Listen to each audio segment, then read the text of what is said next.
ইন্নাল হামদুলিল্লাহ ওয়াসসালাতু ওয়াসসালামু আলা রাসূলিল্লাহ ওয়া আলা আলিহি ওয়া সাহবিহি আজমাইন।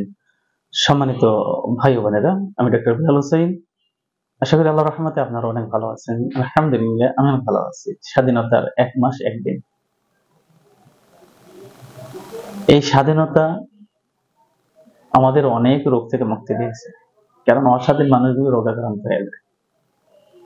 এটা যদি আপনি এই পারিবারিকভাবে অস্বাধীন থাকেন তাহলে আপনার রোগ হয়ে যাবে। আজকে এই বিষয়ে আমি আলোচনা করব যে মনের শক্তি দ্বারা কিভাবে রোগ থেকে নিজেকে প্রতিরোধ করা যায়, মুক্ত থাকা যায়। এই বিষয়ে আলোচনা করবো ইনশাআল্লাহ। স্বাধীনতা, এটা কিন্তু শব্দ, একটু ছোট্ট একটা শব্দ, কিন্তু এর অর্থ হলো সারা পৃথিবীতে। স্বাধীনতা মানে আপনার, যেমন আপনি স্বাধীনভাবে চলতে পারেন, ফিরতে পারেন, সব জায়গায় যেতে পারেন, মনের কথা বলতে পারেন, ঠিক আপনার দেহের ভিতর যদি স্বাধীনতা না থাকে, যদি পরাধীনতা থাকে, তাহলে আপনার রোগাগ্রস্ত হয়ে যাবেন, আপনার শরীর রোগাগ্রস্ত হয়ে যাবে ধীরে ধীরে। এজন্য সবসময় মনকে উৎফুল্ল রাখতে হয়, মনের গতি বাড়ানোর জন্য সবসময় হাসি মুখে থাকতে হয়, সবসময় আপনাকে পজিটিভ চিন্তা করতে হয়। আমাদের এই যে এখন যে স্বৈরা শাসক যে চলে গিয়েছে, তিনি কিন্তু এখন ইয়োগা করতেছে। ইয়োগা কেন করাইতেছে জানেন? তার মনের শক্তি বৃদ্ধি করার জন্য, যেটাকে বলা হয় দ্য পাওয়ার ইজ নলেজ। তাকে এই নলেজটা মানে তার মনের শক্তিটা, পাওয়ারটাকে বিল্ডার করতেছে। এটা একটা ভালো দিক তার জন্য।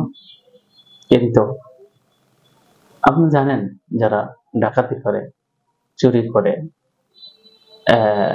পাচার করে, তাদের কিন্তু লজ্জা শরম হয় না, লজ্জা শরম হয় না। কিন্তু যারা দেশপ্রেমিক, দেশের জন্য অনেক কিছু করেছেন, কিন্তু অপরাজিত ব্যক্তি, মানে যারা ভালো না, তারা রাষ্ট্র ক্ষমতায় চলে এসেছে বা দখল করেছে, এই সমস্ত মানুষগুলি যারা মানে রাজত্ব হারিয়ে ফেলে, তারা কিন্তু কথা বলে না, চুপ করে থাকে লজ্জায়, এবং তাদের মন মানসিকতার কারণে চুপ থাকে। কি হলো, আমাকে চুরি করে থাকা দরকার। আমাদের এই যে স্বৈর শাসক, এত লজ্জা শরম নাই, হায়া নাই, পিত্তা নাই, যার কারণে সে এত হাজার হাজার মানুষকে মারলো, গুম করলো, খুন করলো, আয়নাঘর বানালো হেফাজতের মাঠে। আমি নিজে সাক্ষী, আমাকে কেউ ছাড়া আমি প্রথম আমাকেই কভার করেই আপনার ভেতরে ঢুকতে হয়েছে। আমি সবার সামনে ছিলাম, আমি কি জানি না কি হয়েছে সে রাত্রে? আমি কতগুলি কাজ ভাঙছি, আমি কি জানি না? কেন ভাঙছিলাম জানেন? কারণ সমস্ত লাইট বন্ধ করেছে, অন্ধকার। এই অন্ধকার থেকে বাঁচার জন্য ওই রাত্রে মোটা মোটা গাছগুলিকে আমরা ১০০-২০০ লোক গিয়ে যখন টান দিছি, ভর ভর করে আপনার ভেঙে গেছে। এটা মনের শক্তি।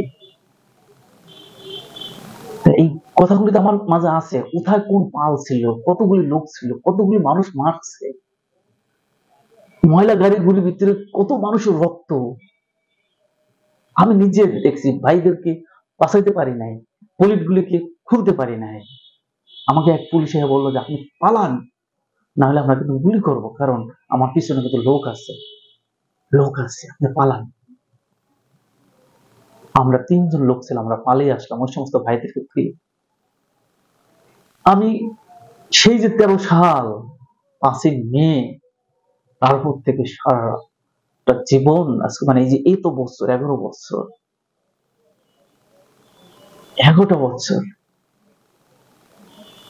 ১১টা বছর ধরে এই কষ্ট বহন করে চলছি হৃদয়ের মাঝে। আর দোয়া করতাম কবে এই শরীরে শাসক যাবে।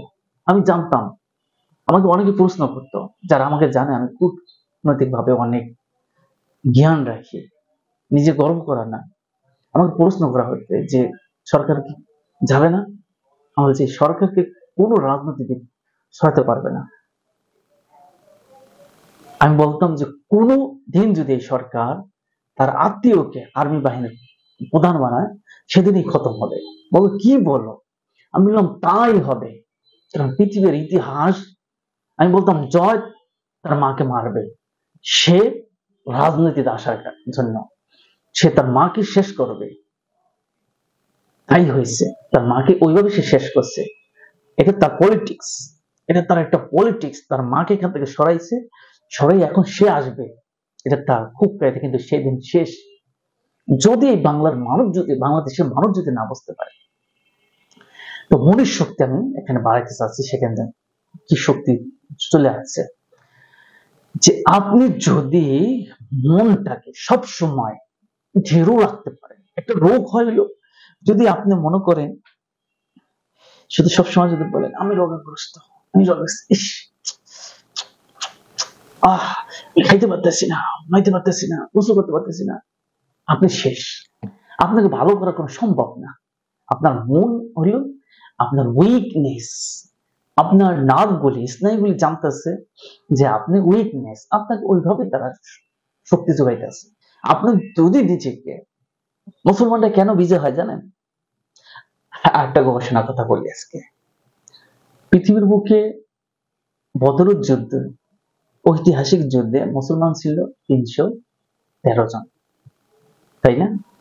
কাফেররা ছিল 1000, অর্থাৎ 3 তিরিক্ষা 9, তাই না? অর্থাৎ একটা মুসলমান 3 জন পুরা লোক পাইছে। এখন আমরা কতগুলি আছি? প্রায় মুসলমানরা প্রায় 200 কোটির উপরে আছে। পৃথিবীর বুকে এখন মানুষ আছে 700 কোটি। আপনি দেখবেন এই 3 জন মানুষ পায় নাই একটা মুসলমান হেদায়েতের জন্য, ডাকার জন্য। আবার আপনার যুদ্ধ যদি লাগে, একটা মুসলমান 3 জন পেয়েছে। তাহলে সেই মুসলমানরা যদি মনের শক্তি থাকে, যেটাকে ঈমান বলে, যদি ঈমান থাকতো, তাহলে আপনি পৃথিবী বিজয় করতে পারতেন। আপনি নিজের দেহ বিজয় করতে পারেন না, কারণ বেশিরভাগ সময় থাকেন অসুস্থ। আর আরবিয়ানরা থাকে হলে আরামে। একটা বাইরে দেখা যায় এখন একেবারে মনে হয় যে ওই যে মৃত্যু ব্যক্তির পরে আপনার কিছুদিন রাখলে কেমন দেখা যায়, একেবারে যেমন চেহারা হয়ে যায়। এই আরবিয়ানদের বেশিরভাগ মানুষের চেহারা ওই রকম হয়ে গেছে, কারণ দিন বেরো ফ্রিজে থাকে, ফ্রিজ বলুন এসিতে থাকে। ওদের মনের শক্তিকে নষ্ট করে ফেলছে। ওখানে সুখ বেশি দেওয়া হয়েছে, মানুষদেরকে বেশি সুখ রাখতে হয় না, কাউকে না। আপনি মানুষকে সবচেয়ে কঠোর পরিশ্রম করতে হয়, দেহকে জ্বালাইতে পুড়াইতে হয়, তাহলেই আপনি শান্তি থাকবেন। আপনি কোন দিকে যাবেন? আপনার মনে শক্তি নেই। একটা পুরুষ তো পুরুষই নেই। একজন পুরুষ তার পুরুষত্বই দেখাইতে পারে না পৃথিবীর বুকে, সে এখন ধ্বজভঙ্গ হয়ে গেছে। তো মনের শক্তি কোথা থেকে পাবেন? মনের শক্তি তো আসবে আপনার টেস্টোস্টেরনের মাধ্যমে। টেস্টোস্টেরন, মনের শক্তিকে অর্জন করার জন্য, আপনাকে বিল্ডার করার জন্য সবসময় পজিটিভ থিং ভাবতে হবে। আপনি বাংলাদেশ নামক শব্দটা কে যদি বজায় রাখতে চান, তাহলে আপনাকে কলকাতা আপনার আয়ত্তে আনতে হবে। তাহলে আপনার মনের শক্তি লাগবে।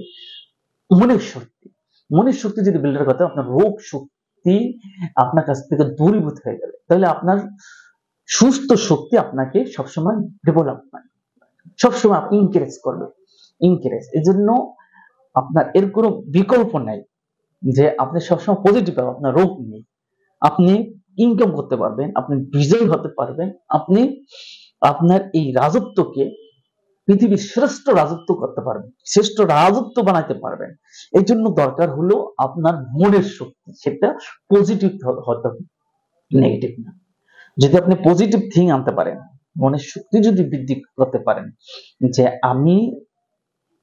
আমি একটা হাতিকে খেয়ে ফেলছি, ধরুন একটা হাতিকে, বা আমি একটা বিশাল বড় বনকে আমি উজাড় করে ফেলতেছি একলা, এটা এর ভিতরে পাহাড় আছে, ভাল্লুক আছে, বিভিন্ন জিনিস আছে, তাকে আপনি প্রতিহত করতে পারতেছে। এই কল্পনা দেখতে হবে। এই কল্পনা যদি আপনি দেখেন একসাথে সব করে ফেলছে, তাহলে সব শেষ হয়ে যাবে, অসম্ভব। তাহলে কি করতে হবে? প্রথম আপনাকে দেখতে হবে যে বনের প্রথম আপনি যখন একটা গাছ কাটতে গেলেন, সেই গাছের তলে আপনার দেখা গেল পিঁপড়ে আসছে, আপনি সেই পিঁপড়া গুলিকে মারতেছেন। তারপর দেখা গেল যে আপনার বিড়ালে পালাচ্ছে, সেটাকে মারতেছেন। তারপরে আপনার খরগোশের এভাবে দেখবেন, কল্পনা দেখবেন। আর আপনি সব করে মারতেছেন, এটা দেখবেন। আপনি আস্তে আস্তে আস্তে আস্তে সব উজাড় করে ফেলবেন। তাহলেই আপনি বিজয় হয়ে যাবেন। বুঝতে পারছেন? আপনার শরীরের ভিতরে রোগ দেখতেছেন, ডায়াবেটিস আছে, এটা আছে, আপনি একটু বেদার করেন। আপনি ভাবেন যে ডায়াবেটিস নাই, প্রথম ভাবেন যে আপনার সর্দি কাশি নাই, তারপরে এটা নাই সেটা নাই, ভাবতে থাকেন, দেখবেন যে আপনি শক্তিশালী হয়ে গেছেন মাত্র 21 দিনের ভিতরে, গ্যারান্টি। কিন্তু আপনি ভাববেন এক সময়, হ্যাঁ, যে আমি শক্তিশালী, আবার ভাববেন না, হবে না, হবে না, জীবনও হবে না।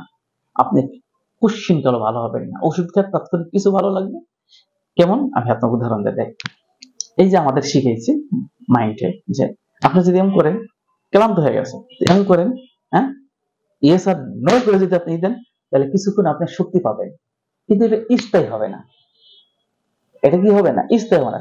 সাধারণ কয়েক মিনিট আপনি ভালো থাকবেন, আবার আপনাকে দিতে হবে।